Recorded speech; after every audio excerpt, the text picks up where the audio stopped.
বিয়ের পিঁড়িতে বসে এবার সঞ্জয়কে সপাটে চড় মারলো কুসুম। হ্যাঁ বন্ধুরা, ভিডিওতে লাইকতে দেখতে থাকুন। যে মুহূর্তে কিনা কুসুম নিজের পান পাতা ফেলে দিয়ে যখন সঞ্জয়কে সপাটে একটা চড় মেরে বলতে থাকি যে কি সঞ্জয়বাবু এবার কেমন লাগছে বলুন তো, আপনি এতদিন ধরে আমার উপরে যে পরিমাণে মানসিক এবং শারীরিক নির্যাতন করে এসেছেন সেই সকল কিছুর আজকে আপনাকে জবাবদিহি করতে হবে এবং সকলের সামনে আজকে আপনাকে আমি এমন শাস্তি দিব যে যেটা সকলে চিরকাল মনে রাখবে এবং আপনার উপরে আমি গুণে গুণে প্রতিশোধ নেব। আপনি খুব করে মনে করেছিলেন যে আপনি আমাকে বিয়ে করে রীতিমতো উদ্ধার করছেন এবং তার জন্য আপনি প্রতিনিয়ত আমার বাবাকে ছোট করে গিয়েছেন, হেও করে গিয়েছেন, কিন্তু তার সত্ত্বেও সব কিছু আমি মুখ বুঝে সহ্য করেছি শুধুমাত্র আমার বাবার মুখের দিকে তাকিয়ে। কিন্তু আজ যা কিছু করেছেন আপনি সেটা একদমই সকল কিছু লিমিট ক্রস করে গিয়েছে এবং আর আমি চুপ করে থাকবো না। অন্যদিকে যখন শঙ্কর সেখানে চলে এসে বলতে থাকে যে কী হয়েছে মা, তুই এরকম করছিস কেন বলতো, তুই তোর হবু বরের গায়ে হাত তুলি বা কোনো সাহসে বলতো। অন্যদিকে যখন সঞ্জয় বলতে থাকে যে দেখেছেন তো কী মেয়ে আপনি জন্ম দিয়েছেন, আপনার এমন মেয়েকে আপনি এমন শিক্ষা দিয়েছেন যে মেয়ে কিনা আজ অব্দি কার সঙ্গে কীভাবে ব্যবহার করতে হবে, কার সঙ্গে কী কথা বলতে হবে সেটা অব্দি আপনি আপনার মেয়েকে শিক্ষা দিতে পারেননি।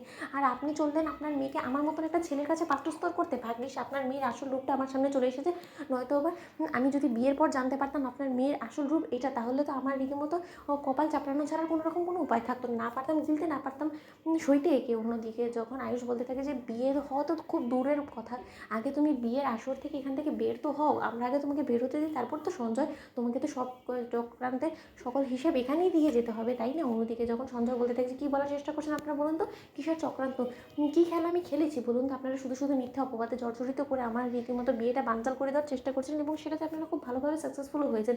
এবার আমি দু হাত জোর করে আপনাদের সকলের কাছে অনুরোধ করছি, এবার আমাকে ক্ষমা করুন, আমাকে এখান থেকে যেতে দিন। অন্যদিকে যখন সঞ্জয় বলতে থাকে যে না, যে করে হোক না কেন আমাকে এখান থেকে পালাতেই হবে, নয়তো আমি বিপদে পড়ে যেতে পারি, যে কোনো সময় এখানে পুলিশ এসে আমাকে ধরিয়ে দিতে পারে পুলিশের হাতে, সেটা কোনো মতে হতে দেওয়া যাবে না। আজ অবধি যেখানে যেখানে এই কাজগুলো করেছি সেখানে কেউ অবধি আমার নাগাল পাইনি, কিন্তু আজকে কোনো মতে যদি আমি এখানে একবার ফেসে যাই তাহলে আমার পুরোনো চিটঠা সব কিছু ফাঁস হয়ে যাবে।